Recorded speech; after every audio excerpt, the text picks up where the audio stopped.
ดีเพื่อนๆทุกๆคนมื้อนี้แม่อรุณสิพามาชมสวนน้อยๆอยู่หน้าบ้านสวนน้อยๆก็จะมีผักพื้นบ้านทั่วไปผักหอมผักบัวทั่วไปเนาะตัวนี้ก็จะเป็นบรรยากาศอยู่หน้าบ้านในตอนแรงเนาะค่อยค่ำยามแรงบรรยากาศค่ะ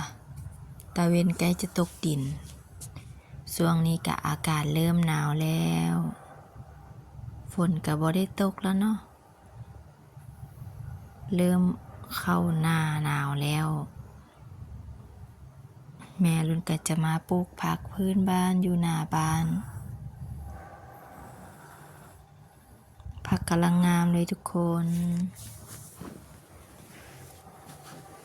เป็นแนวใดมารับชมน้ำกันเลยเด้อตัวนี้เพิ่นก็จะฮ้องว่าผักอีตูเนาะอยู่ทางนครหลวงเวียงจันทน์เพิ่นฮ้องผักอีตูตัวนี้ก็จะเป็นผักหอมบัวปลูกง่ายๆเลยเนาะเอาแนวมาซ้ำใส่น้ำแล้วก็มาปลูกใส่กระโถตัวนี้เราก็จะปลูกใส่โถเนาะบ่ได้ปลูกใส่ดินแต่ว่าเอาใส่ในโถเนาะ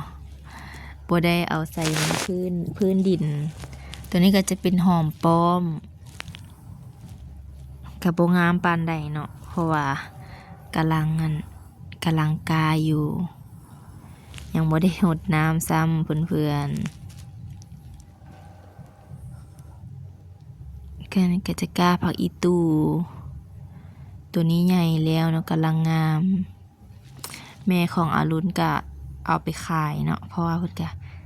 ปลูกแล้วก็เก็บเอาไปขายอยู่ตลาดตัวนี้ก็จะเป็นต้นขิงตัวนี้ก็กำลังงามเลยทุกคนส่วนหลายมันปลูกอยู่กระโถหมดเลยเนาะเพราะว่าหน้าบ้านเราจะเทสิมังแต่จะมีอยู่สี่โถเนาะตัวนี้ก็จะมีผักอีตูพื้นบ้านแน่นะแล้วก็อีตูเขาห้องผักอีตูเวียงกับผักอีตูหลวงพระบางเนาะก็บ่คือกันจะกินมันต่างกันก็จะมีต้นมะเพ็ดเนาะอยู่ไทยเขาก็ห้องต้นพริกเนาะก็บ่เผ็ดปานใดเนาะนี่สามารถกินกับป่นได้เนาะกินกับหมกหน่อไม้กินดิบเนาะแซ่บหมากเผ็ดกำลังงามเลยทุกคนหมากดกอีหลีแม่รุ่นก็มักเก็บไปตำแจวตอนเช้าเนาะมีแต่ปิ้งซีแล้วก็ตำแจวกับปิ้งซีร้อนๆข้าวเหนียวร้อนๆแซ่บสุดเลยตัวนี้ก็จะเป็นผักสะออกเนาะตัวนี้ก็จะเป็นหอมลาบต้นหอมลาบกำลังเขียวงามเลยเราก็จะมักเอาใส่ลาบซีนงัวซีนหมูทั่วไปเนาะ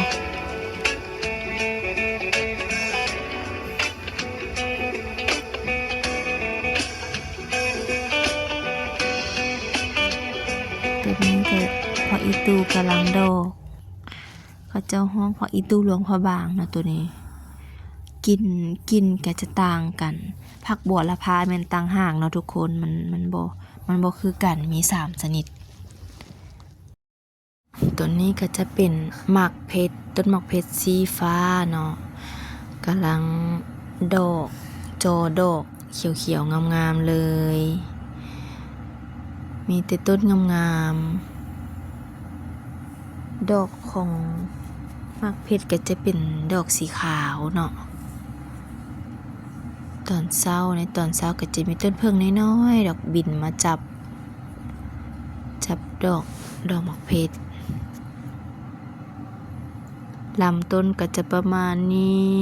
สูงยาวๆหมากดกอีหลีมาพี่ทุกคนมาเบิ่งต้นนี้เลยต้นนี้ก็หมาก ดกหมากอวบๆตุ้ยๆเลย เอาไปปิ้งตำแจวแล้วก็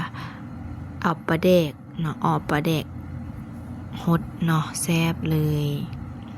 ปีกปลาแดกยัดใส่ในหมักเผ็ดเนาะเขาจะห้องว่าอั่วหมักเผ็ดแต่ว่าตำหัวผักเทียมกับเอาตอนปลาแดกเนาะแล้วก็ปาดหมักเผ็ดอยู่ครึ่งกลางแล้วก็เอาปลาแดกกับอันผักเทียมเนาะตำหัวผักเทียมใส่ในหั่นเนาะเขาห้องอั่วหมักเผ็ดแล้วก็เอาไปปิ้งหอมๆแซ่บๆเลยทุกคนตัวนี้ก็จะเป็นผักหอมเนาะดกอิหลีทุกคนมาเบิ่งน้ำกันเลยบรรยากาศยามแลงเนาะลมพัดเย็นวีกำลังหนาวเลยต้นนี้ก็หมากดกอิหลีนี่ก็มีหมากสุกแดแล้วตัวนี้ก็ต้นน้อยนี่ก็เป็นตุ้ยๆเลยทุกคนแม่อรุณก็จะไปเก็บตำแจวเนาะหลังจากถ่ายคลิปแล้วแม่อรุณก็จะไปเก็บหมักเผ็ดไปตำแจวจะปิ้งซีนเนาะปิ้งซีนกับแล้วก็จะเอาหอมโหยใส่เนาะรอบเล่าบ้านของแม่อารุณเนาะตัวนี้ก็จะมีเกือบว่าครบทุกชนิดเลยผักหอมทั่วไปอยู่หน้าบ้านก็จะมีต้นมะม่วงต้นหนึ่งแล้วก็จะมีต้นมะตองเนาะยังบ่ทันมากเถื่อแต่ว่ามะม่วงทันมากแล้วตัวนี้ก็จะเป็นผักเนาะผักอย่างน้อนี่ลืมละจะเป็นผักฮาร์ดเนาะทุกคนผักฮาร์ดหรือผักคาดเก็บกินตลอดจนว่าปงบ่ทันยอกเนาะตัวนี้ก็จะตัดออกเนาะจะตัดยอดเพิ่นออกเนาะให้มันโป่งงามๆเนาะตัวนี้ก็จะเป็นใบยานางกำลังปลูกใบยานางเลยเวลาแกงหน่อไม้ก็จะบ่ไปโซกหาอยู่ไก่เนาะมาเด็ดเอาอยู่หน้าบ้านตัวนี้กำลังปลูกเนาะได้ยอดหนึ่งกำลังงามเลยทุกคนตัวนี้ก็จะเป็นผักนางเลิศเวลามีแกงเนาะแกงเนื้องัวแกงกระดูกงัวเนาะสามารถใส่ผักนางเลิศเข้าไปหรือว่าจะพันเมี่ยงพันอย่างเราก็สามารถเอาผักนางเลิศนี่มากับได้เลยทุกคนแม่รุ่นก็จะมักต่ำเนาะต่ำเมี่ยงเนาะเอามากับสำหรับคลิปนี้ก็ได้สิ้นสุดเพียงเท่านี้คลิปนี้ก็เสนอแต่ต้นมะเผ็ดเนาะงามกว่าหมู ขอบใจทุกๆท่านขอบใจเพื่อนๆทุกๆคนที่เบิ่งจนจบคลิปเด้อฝากกดไลค์กดติดตามกดแชร์ให้แม่อรุณแน่เด้อฝากเป็นกำลังใจให้แม่อรุณแน่บ๊ายบาย